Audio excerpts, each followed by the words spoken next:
Ready, set, draw!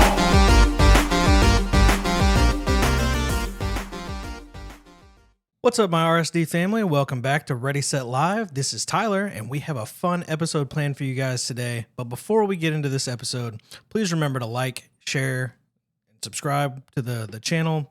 Definitely share the content. Every bit of support helps grow the channel as we grow in the Lorcana community. We also would like to announce that this episode is sponsored by Texarkana Podcast Studio. Are you looking to start your very own podcast or recording for an episodic voice web series? Well, getting into the true crime, murder, mystery, trading card game, analysis community has never been easier locally. Visit the link in the description to book your first session today. Texarkana Podcast Studio, where your voice is heard. So yeah, welcome back, guys. Right. Well, it has been a refreshing week in the Lorcana community. Yeah, Can we all agree on that? It's been nice knowing that we've got things to talk about today. Mm-hmm. But at the same time, it wasn't as crazy as last week. Last week, I felt like we just got this like very rare bomb of of all types of stuff that we got to talk about. Mm-hmm. And this week, a little bit less so, but still worth it. All right. Well, our first segment we're going to cover is going to be, as usual, the Lorcana news to keep you up to date on what's been going on in the Lorcana community, both on Twitter, Discord, YouTube, all kinds of news. We need like a theme song for when this happens. Like Lorcana news. I'm sure we can get a voiceover done. Yeah, I got you. All right. Well, the cool news, I think what everyone's been really looking forward to the most are card reveals. Last week we were spoiled, literally with spoilers. And this week, so far, as of our recording today, we have one major card spoiler to discuss. Still Goofy? It is not still Goofy. Goofy. So close. Wait, what? As Brimley Games woke me up with his tweet, Brimley Games, at Brimley Games on Twitter, he woke me up with a mentioned tweet saying, "Oh my gosh, guys, you were so close." No, it was on Discord, not Twitter. He's like, "Oh my gosh, guys, you were so close with your Goofy." We literally recorded the last podcast right before he was mentioned, technically. And yeah, I can say good job, Alex. You had the highest predictive skills, unless you have an inside person in Ravensburger. You got a guy? Listen, we don't have an inside person. Okay. If we did, we got a guy. There'd be more cool stuff coming. Oh boy, all the content would be coming, guys. Well, all the content. Check out this spoiler that we got. Yeah. That'd be crazy. Well, because you predicted him, Alex, do you want to go ahead and let the folks know about Goofy Musketeer, the actual card himself? So Goofy is a 5-cost inkable amber card. Hey, you were right. A 3/6. He is a musketeer, of course. He has got bodyguard, like the steel one that we predicted, but I think most people think that most of the musketeers should have bodyguard. And then his ability, which such a good name for the ability. And 2 for T. When you Why play y'all this taking my character- job? I know, right? When you play this character, you may remove up to 2 damage counters from each of your musketeer characters, and he also can quest for 1 lore. Okay, I think the 1 lore is his weakest point because Mickey quests for 2 at 6. But I think if you give this dude 2 lore at 5, you're looking at one of the best cards in the game. Yeah, Mickey had to have the 2, but like the questing is so free on the bodyguard character too. Yeah, like, you want to be exerted. You want to. So it's like, well, I'll get my 1 and then great. Yeah. And if there's any more damage, and I think a lot of people in the community are saying like those are probably the top end musketeers, and if we get more, they're going to be lower end, so Goofy can heal them off. Yeah. I really love the flavor for this card. The fact that they named the ability and 2 for T.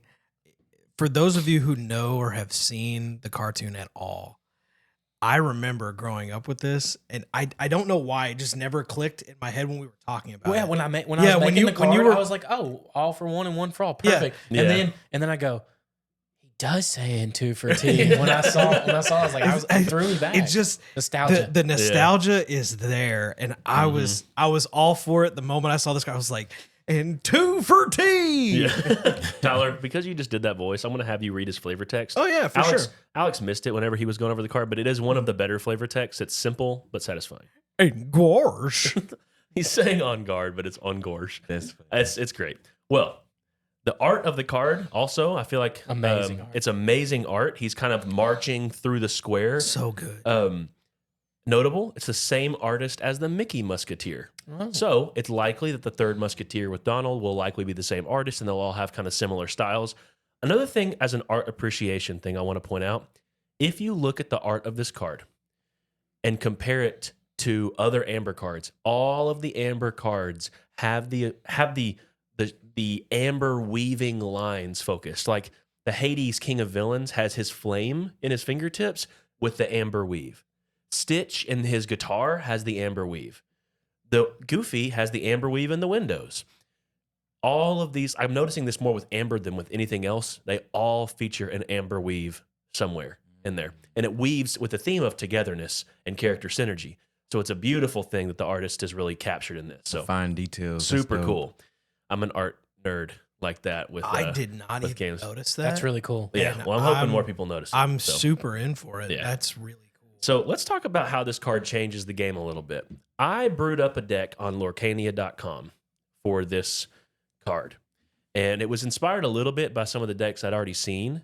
Because, I mean, let's be honest, with the card pool we're working with, a lot of the cards you're working with are going to be similar. They're going to have a good amount of overlap. But Oh, for sure. the deck idea I was thinking of with this should focus on his ability as a bodyguard, the first Amber bodyguard, to up the bodyguard count and put it with Steel. Because the other Musketeer with Mickey is going to be bodyguarding. You have Hercules with bodyguard in that color. And because Amber has good character synergies overall, you have characters that you want to protect in that color. Oh, for sure. So I've seen people speculate with this dude in a princess package just for fun. But the Musketeer's shell will be the first shell that I think adequately supports your lower cost, technically inefficient stat line, but higher lore count bodies like LeFou and like Mickey, best friend, the Amber Mickey. So Nobody wants to play. because nobody's really playing him. vanilla as heck. Yeah, it's too lore though. And Kristoff is the same. Kristoff was kind of an underwhelming card in a lot of other like Amethyst Steel packages, but Goofy kind of sets up the bodyguard to protect them from those free trades. Right. And Yeah, anything with two lore pips is significantly better with body. yeah. Now, with the Musketeer package, though, I do think it's worth mentioning that his ability and 2 for T, as it currently stands without Donald, it requires that he be played later than turn 5. You know, you don't get full use out of it Oh, other for than just sure. a bodyguard for 3/6. However, the cool thing is once you pass turn 6 and you get a Goofy and a Mickey on board, things get really interesting with the Amber color. Because Goofy has a 3/6 body, which means He's one bit stronger than He's the a- original. he's a or at least yeah, the Steel Mickey. but what's the big threshold number you've got to hit if you want to be able to kill or banish lower cost characters? Most 4-cost characters have 4 Yeah. willpower. Right. He can't banish them The ones that are without hard to get stat. rid of, yeah. But once you have Mickey, he can banish them. And then what is the threshold that most 5-cost characters have at the top end? it's 5. It's 5. Well, in Amber, you have Hey Hey, who can support Oh, and yeah. give his strength. 5's a big the number. chicken is Hitting the putting in work, auroras, hitting man. the Yeah. Stitches, hitting all So those. I think in Amber with I think Goofy, Hey Hey's it's gonna be good pretty in there. strong. And So to protect the hey. with the Hey Hey and with the Mickey Musketeer, it sets itself up for a pretty cool deck. So what you're telling me is, Steel, hey, Yeah, hey. Steel Amber is looking really good. While we're talking about it, because I'm sure people are going to speculate in the comments below, but thoughts on Donald? Will he be Steel or Amber, or do you think they're really going to actually push him into a third color? I don't think they'll push him into a third I color. don't think the main 3 they will, but if they do any side characters from that, I could see Yeah. the side characters being. I think but the main 3. I think Donald will actually stick in Amber. I think that might You think actually he'd be Amber? yes, because Mickey's the the only only reason Steel. why I say that is because it seems like good flavor to put them as the support, whereas Mhm. Amber works well with the support Mhm. because it works well in other colors. I think Donald and Goofy being in Amber support well to Mickey. I think that flavor will be Yeah. seen in that as we move forward with those colors. I do think also to speculate on Donald, with Goofy being 5, Mickey being 6, especially with Goofy having an ability that cares about healing, I predict that Donald will be a 4-cost. Yeah, 3 or And 4, no doubt. It'll probably be a lower statted strength character than even Goofy is to emphasize that they're more bodyguardy But He'll be a bodyguard, willpower. and then he'll be like a 4-cost 1/5 or something. I think he'll be a 3-cost. I can But see it. I think the body on him will be lower. I think it'll be probably a 2/4. Okay, I could see that too. But I think at 3, if you're gonna put him at 3, he has to have a banger ability though. Yeah. I forgot where I saw it, but I did see on Twitter, I think, someone speculate that because Donald is the more selfish musketeer, that he could have a selfish ability, and he technically could be steel and want to go on things full force. And so he could technically be like the steel musketeer that has challenger instead. Okay. And actually buffs his own strength, essentially, Yeah. based on the number of musketeers on the board or something A like challenger Donald would actually be really good. I like Yeah. that idea because he goes out, he challenges, and then Goofy heals him. Yeah. I like that idea a lot. that. Pretty good. Or even as a support character. As, Well, he can't Yeah. have support if he's going to be selfish, you I- know? But I mean, it lets him quest for free. yeah, but I don't know. I think I don't think that I have the same thought as far as my view of Donald, Mhm. because in the different things that I've seen him in, it always seems like he's supporting everyone else. Okay. And so I think of Scrooge McDuck. That's what I think see, of. but Donald, different character. yeah, I know. yeah, I know. Donald's like a strict foil to Mhm. what Goofy does. Goofy, Yeah. or not specifically Goofy, but even Scrooge. Like Mhm. they're two very different characters, even in the grand scheme of Disney. Yeah. So I would expect It's him just to more be supportive. Yeah, Yeah. I think he would be way more supportive. Gotcha. Awesome. Well, the card itself was spoiled by Whippet of Lorcana on Twitter. He is a contributor and co-designer of the website, and it was actually he's from Germany, and so it was actually a German spoiling event. But the card spoiling itself was for a event, which is GamesCon, Yeah, which is located in Germany. So it's fitting. And the cool thing about the spoiling of any card that's going to be by an event is usually because that card is going to be an exclusive promo of that event. Now, this card is not exclusive in its effect or title or name or anything to the event. Just the promo. Just the promo itself with its foiling pattern and its Or even the art. and its stamp. The it could be. I really doubt they would Well, no, a push lot of the art. times it's from what they've said. I believe what Mhm. Lorcana said. There will be no card that is not in the main set. Mhm. So everything in the starter decks, main set, and I think that's their goal to keep that Yeah. forever. And if it's a promo, it's the same art, but it has a different foiling. I believe is what they said. Okay, and so maybe kinda like a and Halo the foiling. emblem's different. Yeah, Yeah. The little emblem is The a cool promo thing is- emblem. Goofy, as a promo card, the promo symbol itself is unique to the event. Yeah. And like the D23 has the D23 Yeah, yeah. on it. GamesCon has its own GamesCon logo at the bottom. I didn't think that Disney was going to do that beyond like a Disney event like D23, but it's cool because now it opens up the possibility that Gen Con might have a promo. Which we have a couple people going We to. have a couple people going to, me and Tyler. Oh, man. So the cool thing is too, you might think, well, is there room for it? Because each promo has its own number associated with it. All the D23 ones were the 1 through 6. And then 8 through 10 are, I forgot what exactly they are. I know they're like the double triangle symbol. I forgot what they're for, but I know 8 through 10 exists. Are they the ones Detective for the Mickey, Yeah, Yzma. yeah, that's for the LGSs. Okay, so it's an LGS like play their promo. Yeah, it's like the, Okay. the play promo type thing. Well, You got to earn a certain amount of points and you get them Yeah. or something like that. Well, GamesCon is 12. So we haven't seen 11, which tells me that Gen Con might be 11. So I would like to point I wanna out. get that card. Lorcana and Disney and Ravensburger, if you're watching this, go ahead and put it in the comments below. yeah. We will spoil the heck out of it for you. We'll get it out. We there, got definitely. you. Or just If you're send a listening, DM. Put it in. We'll send it. We'll send it. DM us. We will take that and we will Yeah. run with it. But for those of you who don't know, Gamescom is August 23rd through the 27th in Germany. So obviously we're not going. Yeah. But that being said, with that date, that also means that this promo is coming out after the game's release. So that way different of a scenario. It's a way different scenario because the fact that they have released now what this particular, what this promo is for an event that is happening after release. We still don't know what the promo is going to be for Gen Con if there is one. But at this point, with the number situation, I would expect that there is one.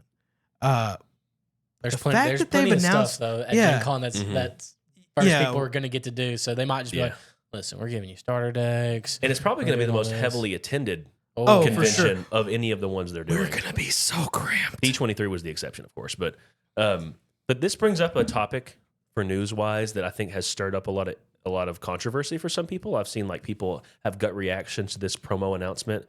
I think kind of before they realized that this event was taking place after release. Why do you think the D23 promos graded released in August of 2022 are going for $10,000? Why do you think they are? They're the only cards available, period, right now. First off. You're and they were the first cards available. Very first. By the time this Goofy promo will already comes be out, just not the promo. Yeah. It'll still hold a little bit of value it's over special. the regular. Yeah. But not the same. Also, that the fact that it's in Germany, at least for those of us in America who are not world travelers. not world travelers and will not be traversing the Atlantic Ocean. Going across the pond, as it were, to get to that, it's going to be even harder for us to get. So that price tag could easily be kind of up there just because of scarcity. Accessibility. Yeah. I do think, though, based on what Disney said themselves or Ravensburger said themselves, it seems like there's a common sentiment across the community that like Disney admitted that it was a mistake to do the D23 promos, and people interpreted that apology as if it was like we won't do exclusive promos anymore. But I think it was more of an apology of like, we're not going to release them in this way anymore in such a limited fashion without warning, without like I believe this Goofy will be dumped onto that community that goes there. They're going to bring enough for everybody to have one without a shadow of a doubt. Yeah. So exclusivity is a cool thing whenever you have access to something. You should have something special if you're going to something special. That's a cool thing. It kind of reminds me, I know this is a straight up nostalgia, like right term. Do you remember when the original Pokemon movie came out and it was the very first time that I feel like any of us probably ever got a promo specific card. That wasn't for a movie, but that wasn't a McDonald's promo or whatever. Like that movie promo, that stuck with. I feel like most of us for years. I remember one of my first TCG core memories. I didn't bring this up in episode 1, but it was going to Books A Million to get the Team Rocket pre-release Dark Gyarados, and it had the pre-release stamp on it. Yep. And at the time, I was like, "This is a piece of history." Even as like a 6-year-old at that point in time, I was like, my goodness gracious. I didn't take care of it like I should have. But no, absolutely not. Yeah, I don't know why. Just like that stuck with me just a little bit. It's like, man, they're gonna have a piece of history. Whether or not they keep it, safe and secure somewhere is up to them. But who knows? It'd be cool. Well, the other thing that we have news-wise was something we missed last week. There are confirmed lore values on some of the cards that previously did not have confirmed lore values. Just so sick the fact that we got this information. Yeah. Or that the community itself got this information. Yeah, it was a smart question to ask. Super random tweet, but a great tweet nonetheless to the lady that we talked about last week. Oh, the community manager wasn't the one answering these questions. Oh, that was like Disney Lorcana's official Twitter. It may be that person.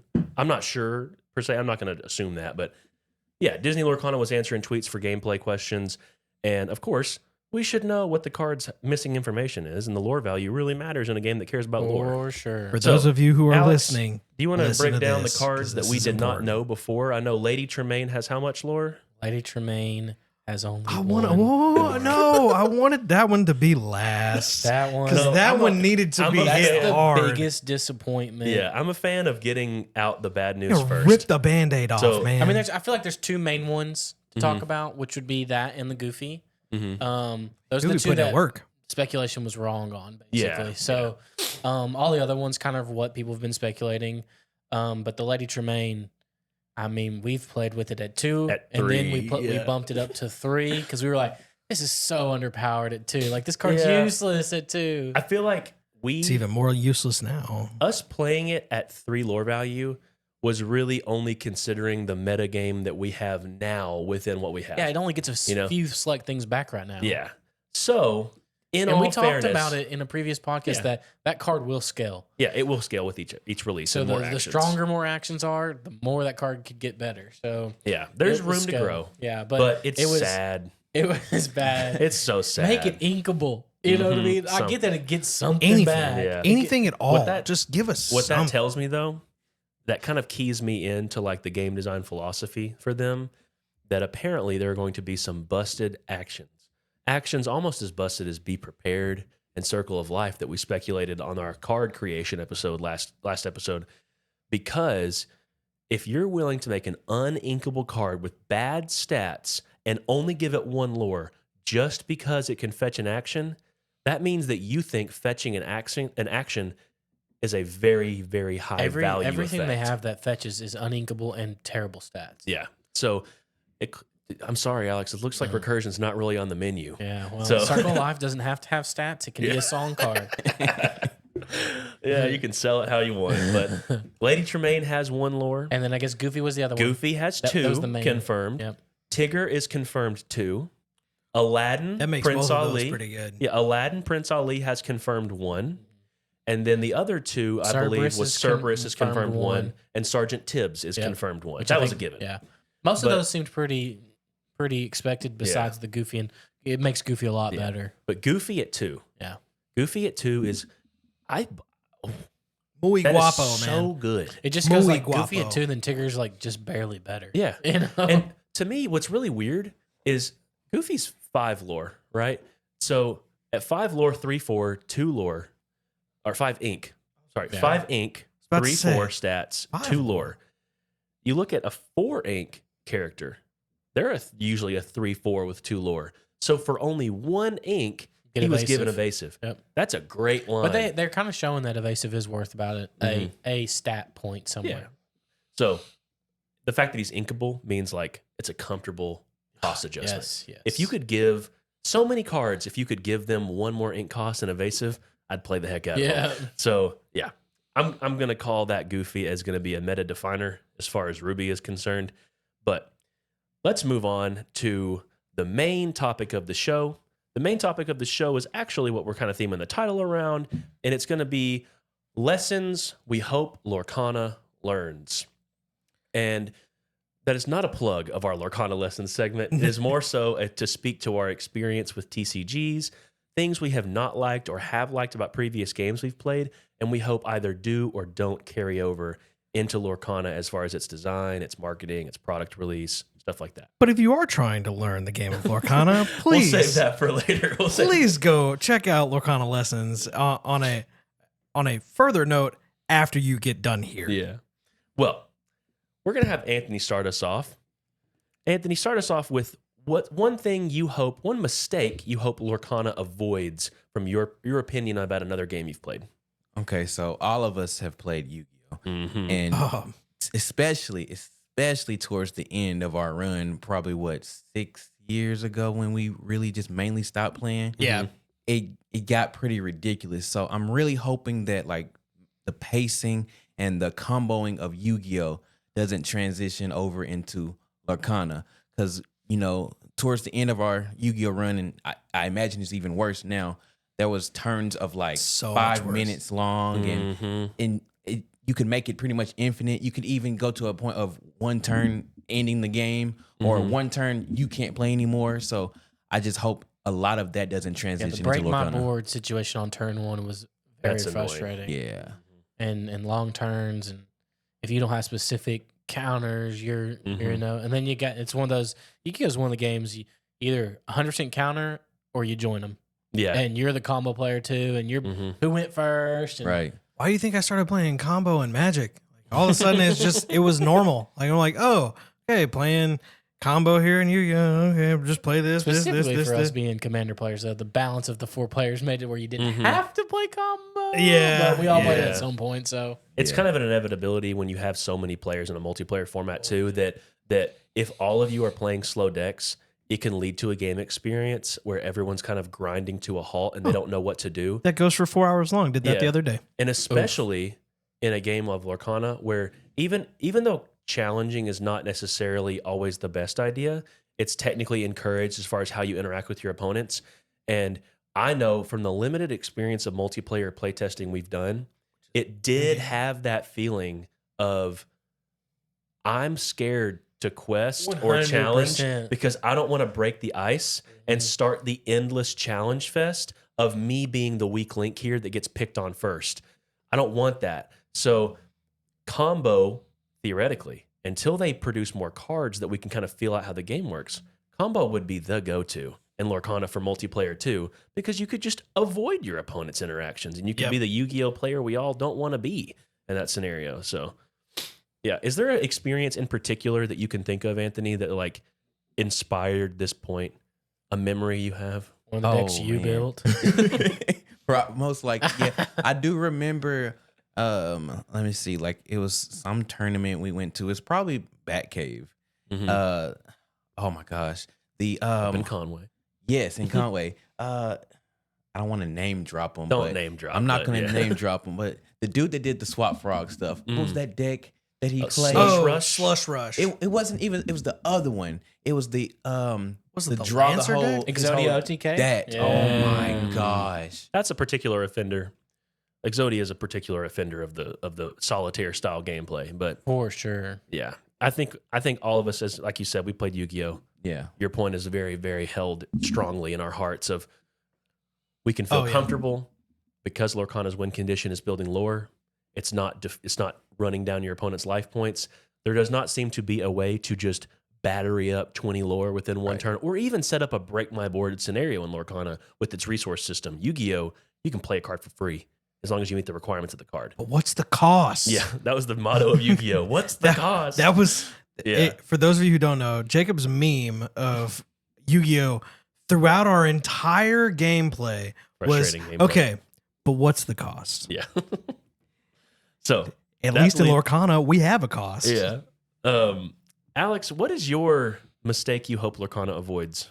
So I hope Lorcana doesn't follow Magic and overcomplicate their sealed products and pack choices. I am very happy to hear that they're trying to do 3 sets a year. Or 4 sets a year, I think. 3 right? to 4, yeah, 4. 3 months. Yeah, 3 months. So 1 each quarter. Mhm. I'm cool with that. And I like that because, I mean, coming out of Magic that we all were just in right before this game, Mhm. we were getting just Bombarded. bombarded. It was, And they're still getting bombarded. yeah, with no, products. it's still basically like once a month. Yeah, it is absolutely insane. And it's hard to get excited about a meta or a set or a new deck when you're like, oh, all of this new stuff came out. Then it's hard to get. So it's really crazy. And then specifically, like, especially we got into Magic a little bit later than, you know, some people that have been in it for a long time. But like the confusion of like, oh, there's draft packs, there's regular packs, there's collector packs, there's this promo thing. Here's this Yeah. box. What's in it? A few packs and then a few of this. You know, it's just like Yeah. I keep think keep it simple. the like, biggest offender right now to me for that within Magic is the presence of what's called Jumpstart boosters. Jumpstart boosters. are Jumpstart tough was too. its own set meant to be 20 card packs that you take 2 of any of them, open them up, put them together, play with a 40 card deck. And it's a cool idea. But then they started saying, what if we did Jumpstart packs? Instead of its own pre-designed set, we just made Jumpstart versions of mainline standard sets. It was their and way to so- reprint stuff. Yeah. And they just pump product, even if it's not really worth the money that the pack costs, just for the sake of having something different to push. And I get that's at least a little bit better of a offender to me than like theme decks can sometimes be within Magic and some other games. With a but theme deck, you kind of know what you're buying. Though, Yeah, you know what I mean. yeah. But like when you're talking about the different types of boosters and levels and collection Mm-hmm. rarity levels, because some sets have 2 or 3 levels, Oh, for sure. and that's just like I get it, but like it's too much. It's too much. And then you're like, holy cow, this box is $400 to open this box. And like, I'll say this: not every set is that not every just set, for like sure. crazy, but especially the newest set for Lord of the Rings. I think that one was easily the biggest offender. However, I will say they did a great job of making good products that were worth buying. I get you. Specifically with like the Commander starter decks for this particular set, and then as offensive as that price tag is for that collector's box, there's some really cool stuff. Yeah, I in mean, that collector's if you're a box, so- collector and you're doing it Yeah. for the collector part and you want that cool art, I get it. But it's Yeah. like they just have so For- many different yeah, levels. Yeah. for the normal And- goer, yeah. that's just not. And I do enjoy not like feasible. different, I mean, Magic included. I do enjoy different rarities, but there's a point where it's overkill. Yeah. Yeah, It creates a FOMO culture Yeah. of like people who wanted to collect everything or wanted to get most of the things they care about.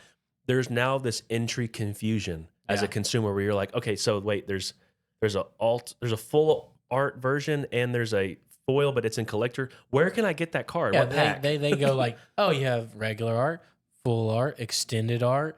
I mean, all the Foil crazy- extended art, Yeah, all the different alternate foil foils, extended retro- art, Surge retro foil. foils. Yeah, retro foil. Like Halo have some foil. sort of gimmick Goodness and keep it gracious. for a year if you Yeah. want to keep switching up gimmicks, or just say, hey, like Lorcana's doing. And funny enough, got Yu-Gi-Oh got regular- really bad about that too, because they end up introducing a brand new rarity specifically for collectors. Oh, yeah. It's called Starfoil, where it's Mm. some crazy like yeah. hollow foil craziness across the entire card. Mhm. It looks cool, but oh my god, Yeah, the I'm just prices glad on those are Lorcana has ridiculous. decided from the front to do regular and cold foils. Yeah, that Yeah. that and helps. I just hope that they stick with that when Yeah. it comes Yeah. to the different complexity of Yeah. cards. But boxes, please don't start doing Yeah. like 6 different types of one set. You're hearing it. I It's think the the same comfortable set, but the amount they have right now, we have the troves, it's perfect.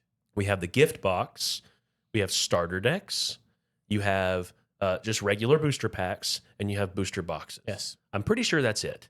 And as far as I'm concerned, that is a great entry point. If they're wanting to be family friendly, newcomer friendly, the worst thing you can do is have a display shelf in a big box store where every product looks like it's meant to push itself on you, and you get the paradox of choice of like you have so many options, you pick none. Because if Lorcana can just simplify and create one good thing, kind of what I believe Pokemon has done over the recent past, like notice Pokemon only has packs. They don't have this pack, that pack, this pack, that pack.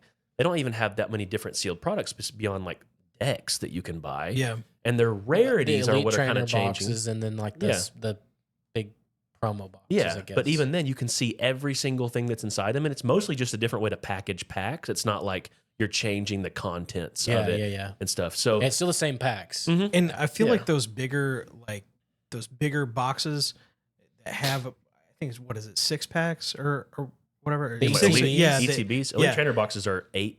Is it 8 8 packs? plus? Some of them So, have like 9 or 10. I depending feel on like which they're ones. basically just an expanded viewed version of 10s. Yeah, for sure. Like, Yeah, and they it- do 10 still too. Yeah, and they still do 10s, but I always felt like getting into a 10, you never exactly knew what was going to be in the 10. Like, Yeah, you can't see kinda- it. Yeah, you can't see everything that's in there. But I feel like those elite trainer boxes do a really good job of like, hey, this Yeah. is everything the that picture you're on the getting. back. Mhm. Well, that brings me to my mistake that I believe that Lorcana can avoid. And the mistake that I hope Lorcana avoids, and this I haven't really seen too much of a problem with it, so I'm hopeful, is Yu-Gi-Oh! And Magic in particular have a problem where they have text box creep. We know power creep. Power creep is cards that get objectively stronger over time to reinforce that you need to buy the now stuff, not then stuff. And Lorcana can avoid this easily because I think they have the goal in mind of being approachable from people who want to play games, and this is like their first TCG.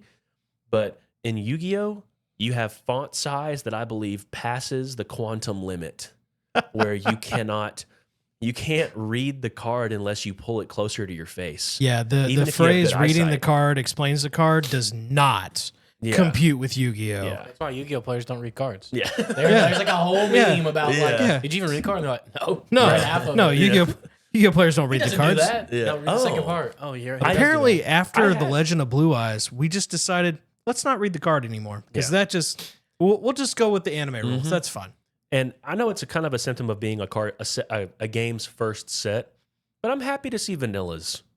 Everybody remembers the first sets that came out for Magic, first sets that came out for Pokemon, for Yu-Gi-Oh. The cards that are iconic in those are usually vanilla creatures. They're things that are just basic stat lines, and they usually have great art that pulls you in. Blue Eyes White Dragon. And Lorcana Dark can lean its Magician. hat on that they did the same level of job.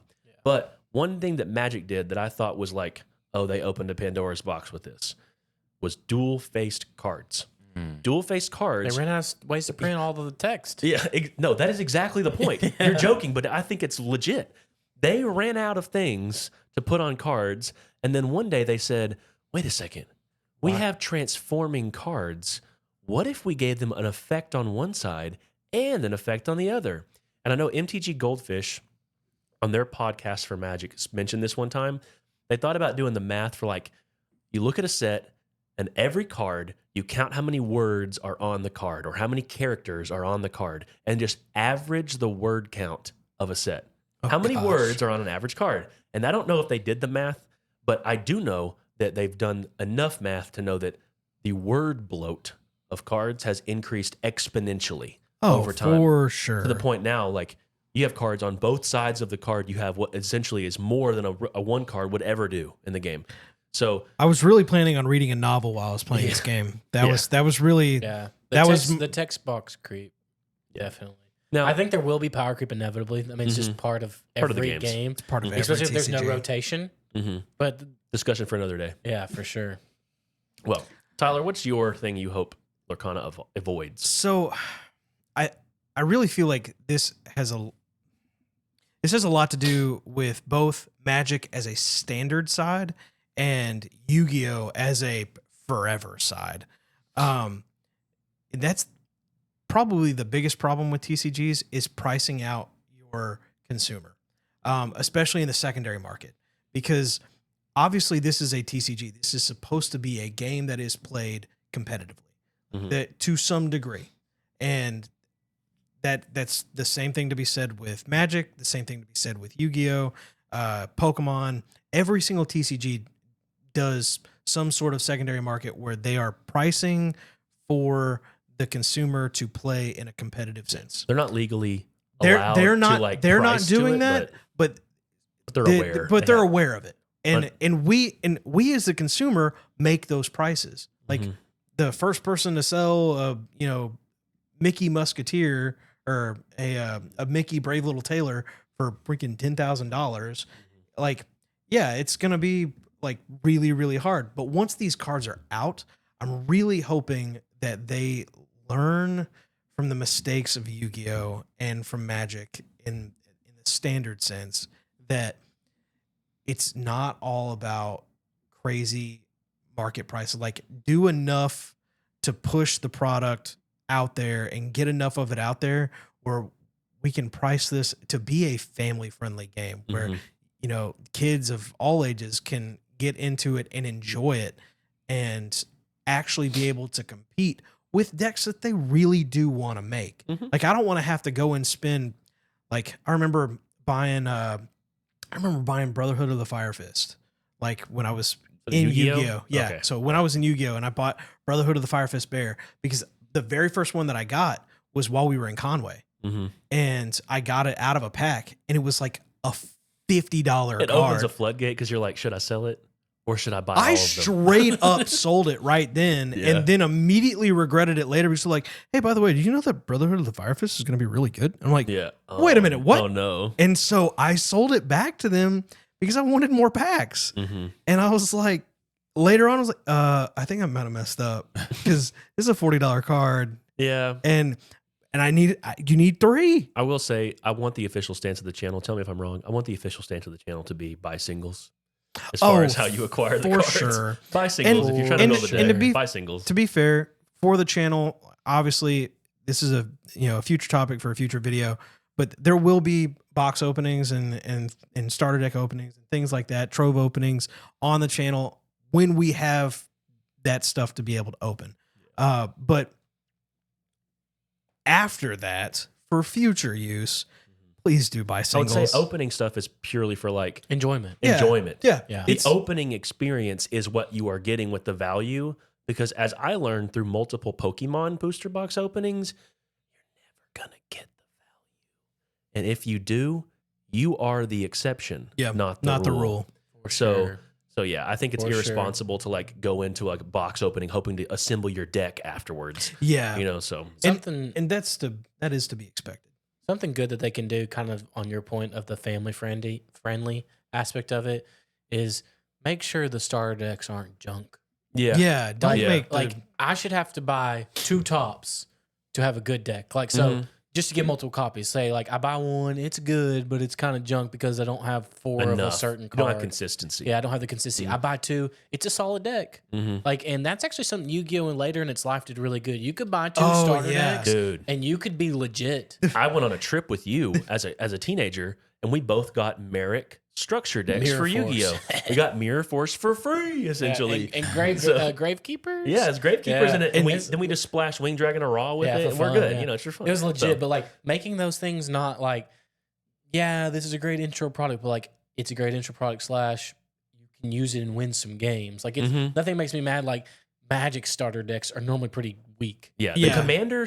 the commander decks you get They're pretty good. can be pretty decent, but as far as like standard goes, we remember entering Magic and like buying those cards. total trash.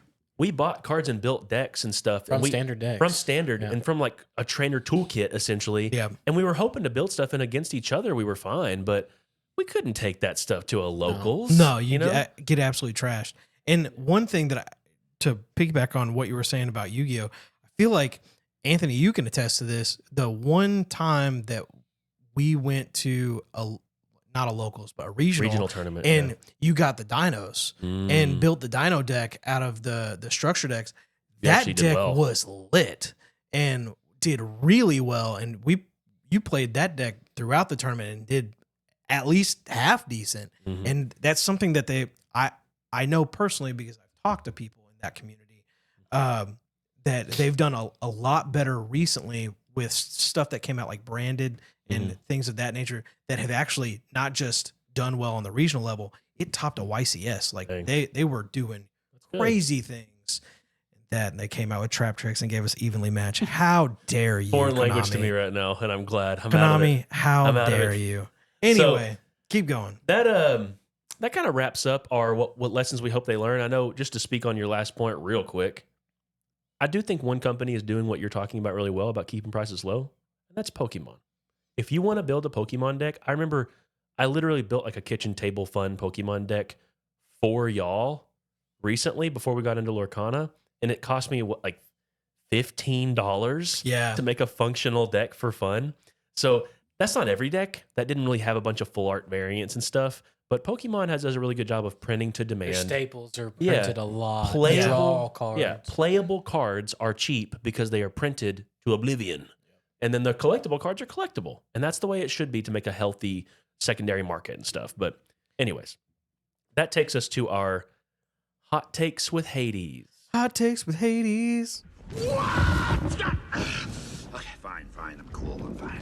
All right, so that means that we have a chance to give a hot take from one of us and then have the others debate if they feel like we are incorrect. And especially remind you that in the comment section, you can say whether or not you think how hot this take is. So I will be bringing the hot take today. Don't know how much You got to do better than you did last time, bud. Because if episode 1, everybody Ice agreed cold. with me pretty much. ice cold. So my hot take for episode 4 is we all know Friends on the Other Side, right? Great card. Frenzy on the Other Side is a 3-cost inkable amethyst card song action that is draw 2 cards. Really simple.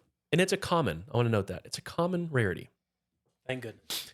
Such a good My comment. belief is that Friends on the Other Side will be the only card draw spell in the game that is a strict +1 card advantage spell. To break that down for any viewer, card advantage like +1, I mean after you've factored into the cost of you actually lost Friends on the Other Side in your hand, you no longer have it, you have gone down 1 card, and you draw 1 card, okay, it's replaced itself. You are net 0 on having cards. and then you draw additional card because friends on the other side is draw 2 cards. That meant you have gone up 1 card from compared to whenever you played it beforehand. So it's very similar to the idea as far as what you were talking about as far as card advantage. Very similar to what we talked about with Stitch Rockstar, where his ability is playing a 1 cost from the hand and then drawing a card. and drawing And a you're card. not- It's a replacement ability. You don't really run out. And you're not strictly going to get that every time you play. Yeah. Correct. So we're So- kind of saying like this is a 1 for 2 or something, a plus. Yeah. A plus. So It's a I'm, +1. I guess the reason I consider this a hot take is because Friends on the Other Side is a common card. And my philosophy, if I'm allowed to pre-defend myself, my philosophy is that because they made Friends on the Other Side a common card, it means they want it to be in the hands of as many people as possible, building Amethyst decks. And I believe Amethyst will be the color that gets the most strict card draw spells on their abilities. And I think that they don't want card draw to be like insane, like Pokemon would be in this deck of just draw 4, draw 5, draw 6. And I think that Friends on the Other Side is going to be the only card that literally says, like, when you play this card, you end up with more cards. Right. Y'all disagree?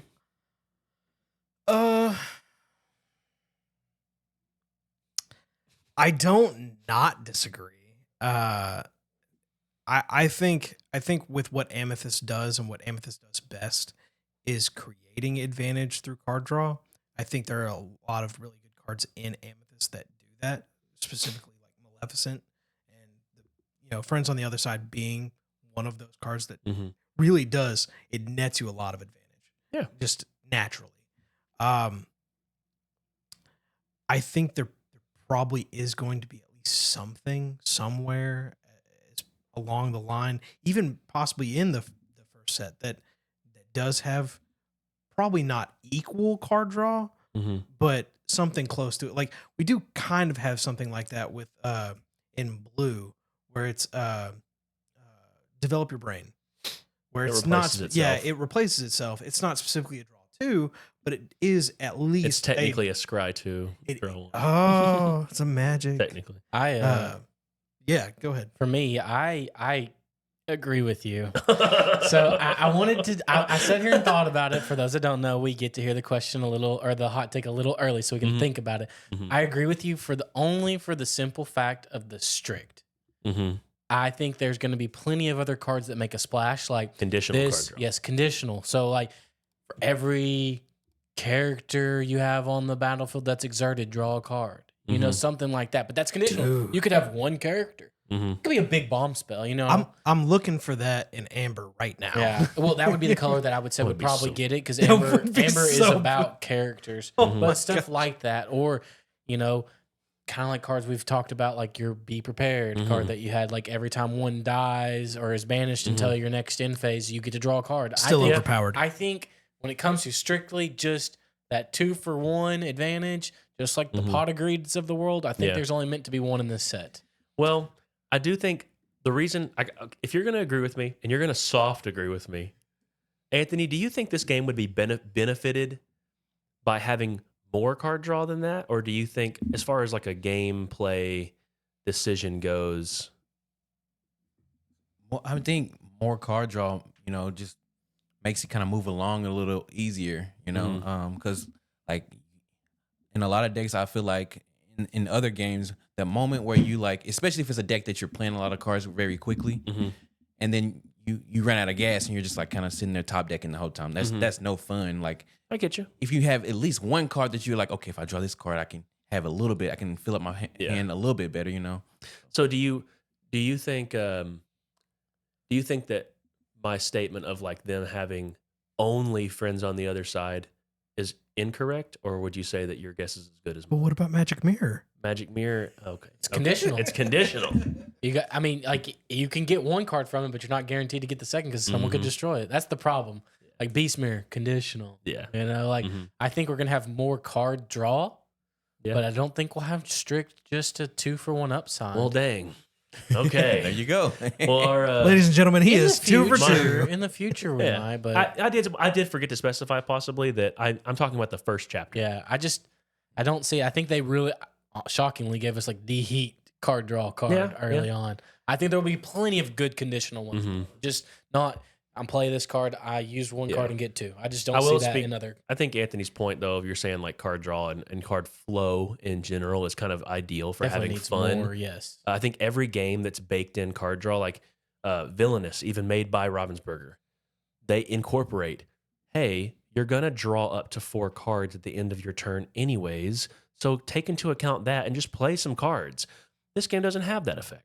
Not A yet. lot of decks do, though. Flesh and Blood, I'm pretty sure you draw up to a certain amount at the end of your turn. Yep, you draw or at the start 5. of your turn. So a lot of games bake that in for that flow.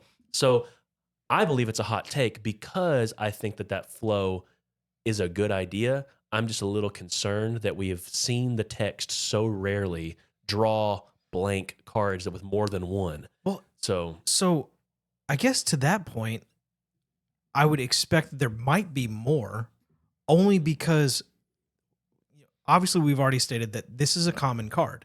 Mhm. So that means that there's a good possibility it's printed in the starter deck. yeah, And so we've gotten a lot of spoilers should from be things that are in the starter deck. So my expectation, because there's a large amount of cards that we have yet to see, because obviously we've got 96 cards now up to this point. no, Oh, no, 90, 90 90, I think. No, it's 97. I've looked at the. I'm gonna trust you. So we've gotten up to 97 because Goofy just released. We still have a whole like over half of the chapter that has yet to be even spoiled a little bit, which means there is probably a rare, a super rare, maybe even a legendary that's in there that we just don't know about that is going to be card draw. Like, Well, if you're right, then I'm wrong, and I can't accept that. So I just think it'll be conditional. That's my only thing. yeah. It's the conditional side is where I'm Yeah. like, that's where my stick is. maybe if I wanted If to it- take it a little hotter, I would have said it's going to be the best card draw, but I didn't want to go that far because I would be just super wrong. And I would have been like, So- you were completely wrong. Yeah, And I because would've been- Stitch is even better. So. Yeah. We've already got a card. Okay, well, my hot take, Conditionally. Friends on the Other Side will be the only strict +1 card draw spell in the game for the entire first chapter. You can rate its hotness down below. So, we can just rate it as ice and Yeah. move on. our mailbag segment, we're going to take a question from Twitter, a question from YouTube, and then call it a show after that. So our question from Twitter, which our Twitter handle is @ReadySetDrawTCG. You can look for the Twitter handle. We'll tweet out at a mailbag open question response type tweet and a community post in YouTube to get as many questions as possible about a day before we record the episode. So be sure to be on the lookout for those. But our question from YouTube is from Alessandro Sutton. Tyler, do you want to read? Or a question from Twitter. I'm sorry. Twitter. So the question that we have from Alessandro Sutton, by the way, great name, is how useful do you think this limited pre-release metagame is for post-launch competitive preparation? Okay. Thoughts? I guess I can start. I don't think it's that important right now. I think right now playing is all about getting the basic game mechanics down. It's slow. You run out of cards pretty quick. The more we get spoiled, the better, but we haven't got nearly any card draw spoiled, so it's still slow. You're still playing out your hand and you're top decking, or you've already won. So I just don't think for a metagame and for competitive play, that's going to matter much. We may see a few cards that are rock stars right now die off. Like the Rockstar. Yeah, and we may see a few cards that are duds right now pop off. I mean, I just... Nice when- symmetry there. Yeah. When it comes to full metagame, you really need the whole set and everything that's going to be released, and I cannot see this mattering much more for... Yeah. You're getting the basic mechanics, you're having fun playing, and that's what it should be. Right? Yeah. Except for Lady Tremaine, because Lady Tremaine is trash. She scales with the better actions. Yep. It could be better. There I think, better be a great action coming out in this set, so that way I can be wrong. and even if there isn't, just hold on to your Lady Tremaines, yeah. folks, that you Yeah, have. But she hold sings on. Let It Go. Yeah. That's pretty good. Yeah. Well, S.I. my answer to this question, too, I do think, to speak to your point, you are right. I think that it's very limited in its use as far as competitive play is concerned. The one thing I can speak to as far as its value right now is familiarity with the cards and ingraining in your memory what effects exist in the game. And so if you are trying to, let's say, prepare for an organized play event in September or October, somewhere like the Miami early TCG on. convention, it's Early on in happening there. in November, I think. or October or November. I'm not sure. I'm sure someone will correct me in the comments. That convention is only about a couple months. I think it's in October. It's only a couple months after release. So you have plenty of time to grind games out and get familiar. But sure. if you're going into that practice already with some knowledge before the set even releases, you kind of have a good filter on like, okay, I'm looking to make like a control deck. So I know I want to include Smash, Captain Hook, Jolly Roger, Fire the Cannons. You can kind of get that early deck formation for your testing purposes ironed out pretty quick. Whereas if you're completely new, you have like 204 cards to pour over, and you're not exactly as sure as like, well, what does Steel offer me? You know, I want to plan what I want to play, so you can kind of get to the next step quicker as far as you're planning what deck you want to make. Definitely a subject for a different podcast. Yeah. So that brings us to our YouTube question. Alex, you want to read the YouTube question? I can't remember how. I'm going to try the name. I'll try the Okay, name I this was time. gonna say, Nick, you know it's your question, Yeah. okay? Nick, this is all because of you. What are we gonna try for his name? His name this time, I'm going to go with a more diverse sound. I'm going to say Gagalis. Gagalis. Nick, I also want to know, is that second G like silent or something? Yeah, you got to drop a hint or something. Gallus, like just Gallus. Yeah. You know what I mean? If one of those is right, I'm going to say let Nick us know, Nick. Gagalis. So, Nick, here's your question. What would be the most useful disruption element you think we might get in this set? He also states that, I don't know if it'll be necessarily come out in August, but I love a character card with an ability or song/action card instead that prevents your opponents from singing songs or exerting to use their own abilities on their next turn. Adding that to Iago would actually make Reckless even more powerful. And I think we kind of had like Anthony talk about it at one point in one of our podcasts, something that kind of silences their abilities in the same sense, Yeah. you know? Right. An Elsa equivalent that instead of exerting them says your ability no longer exists for a turn. So Right. that's his disruption. Anyone else have a disruption they think? Yeah. So the question was asking what is most useful, correct? Yeah, what disruption do you think would be most useful? Okay, so The main one I can think of is board wipes, but we've talked about it quite a few times. yeah, That's disruption to me because it stops the aggro play. it's considering what we might get in the set, so it is open to interpretation on what we kind of speculate. But I do believe the most useful disruption that will exist will be some form of AoE damage, area of effect damage, for those of you who are less familiar with the terms. Basically meaning you can do singular damage to all characters, or you can like do one damage to like 3 certain characters. Like you're spreading damage around based on a card effect. And I didn't know we were playing video games. yeah, so that's what it's from. So the AoE effect I think would be the most useful, just because from what we've seen and how the game flows, it's really, really hard to stop a deck that says, I'm going to play 4 low-cost cards on my turn. Some of them quest for 1, some of them quest for 2, but they're going to quest for 7 lore next turn on their own, and you didn't even account for their existence before this turn. Deal with it. The fact that that doesn't exist, a way to fix that right now, kind of tells me that that's really freaking useful. So Anything to hit multiple targets, period. I mean, Yeah. right now it is a single target removal. There is Yeah. no I'd splitting say it up. the most useful one we have right now is the bounce effect from Genie. That's a Because good it one. Yeah. bounces something and resets tempo for you and lets you kind of like answer and establish a threat. And I was gonna say earlier when you were talking about, I guess, specifics about like building a deck for tournaments, and you were specifically naming off Steel, but you were saying that you wanted a control deck. I was like, wait a minute, are you playing Emerald Steel? Because Yeah, I do love Emerald Steel. That sounded very much like an Emerald Steel deck, and I was like, Yeah. okay, Speaking of that Emerald, checks out. real quick, there is one other card. The newer card, Beast Wolfsbane. Mhm. I believe that is also a very strong card. I didn't think about this until recently, but he works astonishingly well with Iago, because early on when Iago was spoiled, he gives something else reckless, but I was worried that his stats were so poor that is it really even worth it? Like, yeah, he is disruptive because he stops them from questing or using an ability. He makes them challenge. However, I was worried about his ability to kind of like effectively punch back if they just hit him when they get reckless, but he leaves 1 damage on them. And over 2 turns, if you don't kill Iago and maybe you choose he gives reckless to something else on turn 4, then he sets something else with 1 damage up. So then Beast comes in on turn 5 and says both of them are exerted and I have Rush. That's pretty strong. That's a pretty Yeah, that strong is good. single ability. And funny enough, I think something that Emerald is just so good. I think something that we are missing overall that I think would be really interesting with that, I don't even think we're really missing it, is that because Steel has Fire the Cannons, because there is stuff out there that does 2 damage. Just deals single damage. target. Yeah. But it just deals damage in general.